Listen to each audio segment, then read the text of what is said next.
Welcome to Gnenosis Deep Dive, the show where we dive deep into the profound mysteries of consciousness, reality, and the forces shaping our world. I'm your host, Ethan Stone, and alongside me is the brilliant and captivating Ava Sinclair. In each episode, we'll be reading excerpts from The Spiritual Philanthropist, Ravshiva's groundbreaking podcast as we speculate on his mind-bending hypotheses and unravel the abstract ideas that challenge everything we think we know. Today, we'll take a closer look at Ravshiva's thoughts on the convergence of spirituality, quantum mechanics, and consciousness, exploring how these seemingly separate realms are deeply interconnected. Stay tuned as we probe deeper into his philosophy and continue our quest to understand the nature of reality. Make sure to subscribe for future episodes and, of course, hear from the man himself, T.S.P. Ravshiva. Welcome to the Deep Dive. Today we're tackling a question that really gnaws at the core of our being. This idea, maybe illusion, of free will. Yeah, are our choices actually ours, or is it all just, playing out somehow? Exactly. It's this ancient puzzle, and our listener, well, you've given us some fascinating material that throws us right into the deep end here. It really does. We're talking physics, philosophy, consciousness. It's all mixed together. Right. So our mission, if you will, is to unpack these, let's be honest, challenging ideas. We want to dig into that tension. The source highlights free will versus determinism. And hopefully surface with some perspectives for you to think about without getting totally bogged down in super technical jargon. Okay, let's dive in. The source hits us right away with this incredibly dense question. It does. It asks, if consciousness is a self-referential loop in a quantum substrate, how do you distinguish the observer from the observed without collapsing the waveform of subjective experience? Okay, wow. Let's break that down a bit. It points straight to that weirdness in quantum mechanics, right? The observer effect. The basic idea that just looking at a quantum system seems to, change it, forces it out of possibility into reality. Wave function collapse. But then the source pushes us. Who or what is an observer? Does it have to be conscious? Me, you. Or could it be a camera? A rock? Where do you draw the line? And it even mentions Penrose's Orcarar theory, that idea about quantum stuff happening inside our brain cells, the microtubules. Potentially being linked to consciousness itself. It's controversial, sure, but it connects quantum observation directly to our inner experience. So if observation is that fundamental, how does that affect our feeling of making a choice? Where does free will fit? Precisely. And the source explores ideas like panpsychism. Maybe consciousness isn't just in brains, maybe it's fundamental to reality itself. Or integrated information theory, trying to sort of measure consciousness. Right, and if consciousness is the substrate, the very fabric of reality, then observing becomes tricky. Like the source says, a hall of mirrors. The mind watching itself. Yeah, an infinite regress problem almost. It hints at those logical paradoxes like Gödel's work. If consciousness is the tool and the object of study, how can we ever get an objective view? Especially of something like free will, which feels so internal. It really makes you wonder about the limits of our understanding.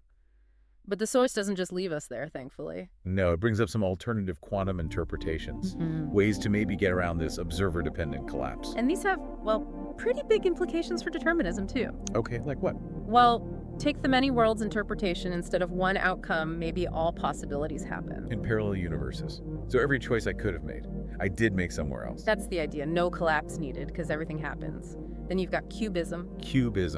Quantum Bayesianism. Right. It suggests quantum states aren't objective facts about the world, but more like subjective beliefs of the observer. Your experience, your choices become central. So subjectivity is baked in from the start. Kind of, yeah. And then there's Donald Hoffman's conscious agents idea.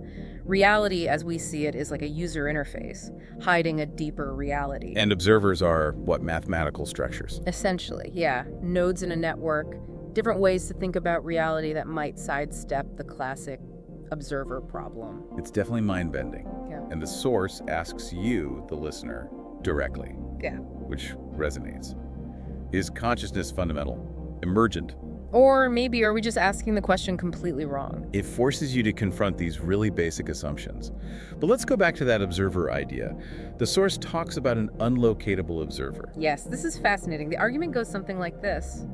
If something prevents decoherence, Decoherence being how quantum fuzziness turns into our solid reality. Exactly. If something stops that from happening until observation, it suggests an observer that's somehow outside the system being observed, a meta-contextual witness. Outside the system, like not bound by the usual rules. Potentially. It echoes some really deep philosophical ideas. Vedanta Sakshi, the silent witness, Husserl's transcendental ego. Even Wheeler's it from bit, the idea that information and participation create reality. Yeah. And it opens the door to concepts like non-local consciousness. Bernardo Kastrup talks about this, or the holographic principle. Suggesting the true observer might not be limited by our normal understanding of space and time at all. So if the observer is somehow beyond space-time... What does that do to our sense of making choices within space-time, within our lives? Oh, and that leads directly to what the source calls the nihilistic twist. Sounds ominous. Well, it's provocative. If this fundamental observer can't be objectified, can't be pinned down within the system, maybe objectivity itself is the illusion. Okay. The source cheekily suggests maybe physics is just collective lucid dreaming with math. Okay, that's a wild thought. And then it lands the punchline for a whole discussion. If the observer is beyond space-time, is free will just quantum noise in the eye of the ontological storm? So our choices, our feeling of agency, just random fluctuations seen by this detached, timeless observer. That's the stark possibility it raises. It really challenges the value we place on our decisions. Man, okay, that's heavy stuff. But the source then shifts gears, offering an analogy that's actually really helpful, I think. The biological outfit analogy. Yeah, our body is like a biological outfit, and free will is like navigating the internet, but you can never log off. It's a powerful metaphor, isn't it? It pulls together determinism, the code of our physics, genes, brain chemistry. That's the outfit, the hardware. Right. And simulation theory, the inescapable internet we navigate. And that feeling of existential claustrophobia. That sense that even with choices, we're stuck within certain boundaries, the rules of the internet, so to speak. Our free will feels like clicking links, choosing pages, but we can't change the underlying structure of the web itself. We're operating within the system. It reminds me of those deterministic ideas like superdeterminism or causal neutrality. Yeah. The feeling that things are already set. And the source even throws out that line. We're not players, we're the NPCs who gain self-awareness. Oof.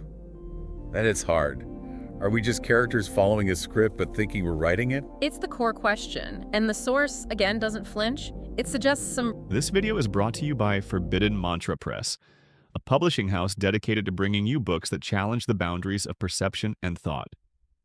If you're passionate about exploring the unknown, understanding the unseen forces, and questioning the very nature of reality, Forbidden Mantra Press offers the resources you need to fuel your intellectual and spiritual journey.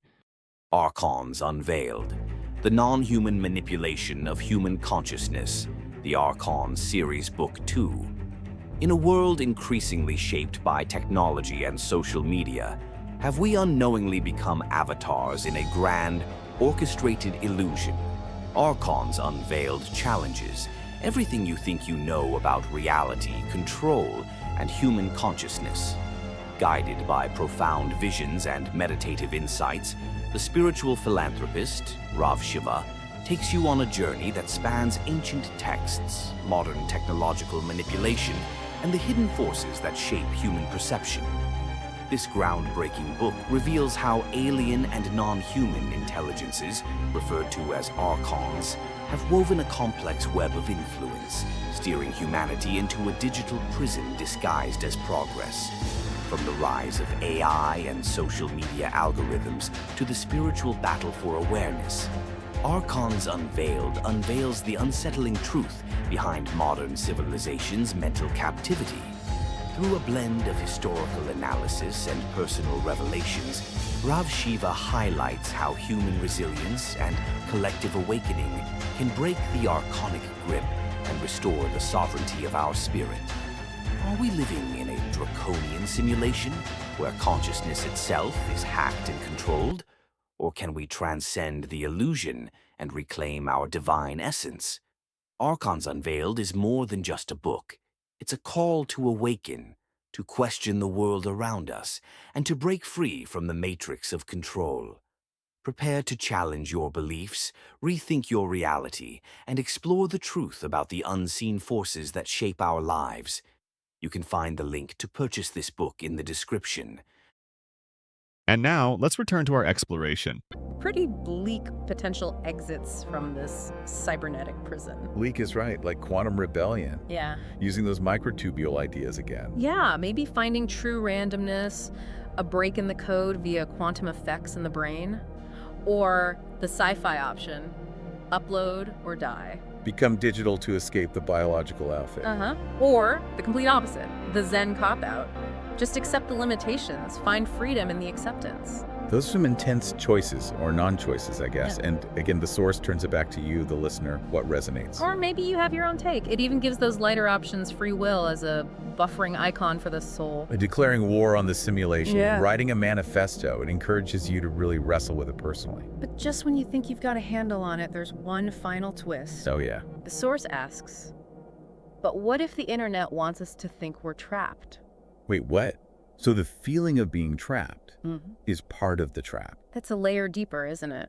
Is our struggle with free will itself just another feature of the system designed to keep us occupied, maybe? That's, wow.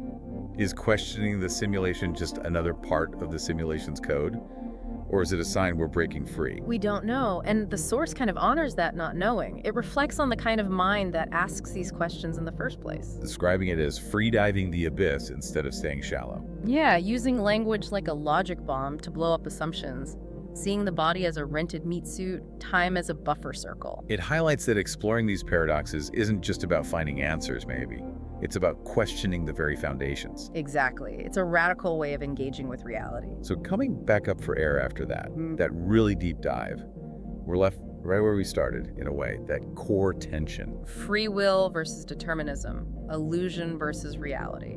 Explored through quantum mechanics, consciousness, these powerful analogies. It's a lot. And maybe definitive answers are, beside the point.